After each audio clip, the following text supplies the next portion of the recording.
देवी त्रिपुर सुंदरी, जिन्हें ललिता त्रिपुर सुंदरी, राजराजेश्वरी, षोडशी और ललिता महात्रिपुर सुंदरी भी कहा जाता है, हिंदू धर्म की 10 महाविद्याओं में से एक प्रमुख देवी है।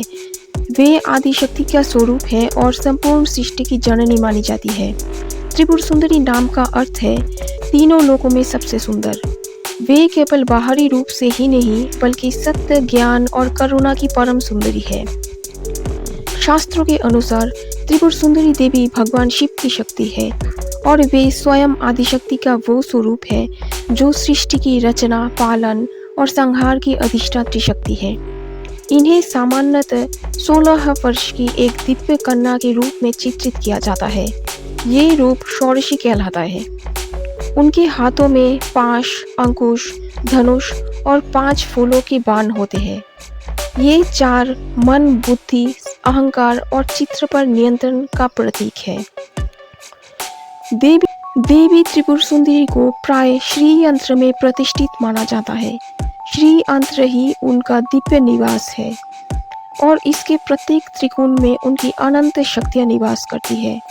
यह यंत्र साधना करने वाले को भौतिक और आध्यात्मिक दोनों प्रकार की समृद्धि प्रदान करता है।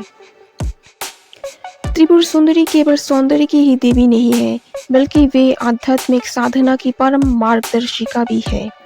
वे जीव को मोह और अज्ञान से मुक्त कर ब्रह्म ज्ञान की ओर ले जाती है।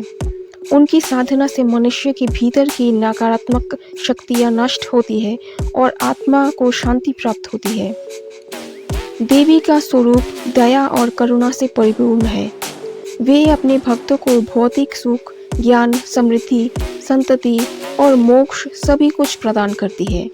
श्री विद्या साधना में देवी त्रिपुर सुंदरी की उपासना सर्वोच्च स्थान रखती है। श्री विद्या तंत्र के अनुसार जो साधक देवी की कृपा प्राप्त कर लेता है, उसे किसी प्रकार का भय या बाधा स्पर्श नहीं कर सकती। त्रिपुर सुंदरी की पूजा विशेष रूप से नवरात्रि और श्री विद्या साधना में की जाती है। भक्त प्रातःकाल लाल पुष्प, चंदन और अक्षत से उनकी पूजा करते हैं। उनका विशेष मंत्र है श्रीं ह्रीं क्लीं ऐं सौं। इस मंत्र का जाप साधक के जीवन में सुख, शांति और आध्यात्मिक उन्नति लाता है। त्रिपुर सुंदरी की उपासना में श्री यंत्र या ललिता सहस्त्र नाम का पाठ अत्यंत फलदायी माना जाता है। ललिता सहस्त्र नाम में देवी के 1000 नामों का उल्लेख मिलता है, जिनमें वे विश्व माता, आनंद स्वरूपिणी और मोक्ष प्रदायिनी कही गई है।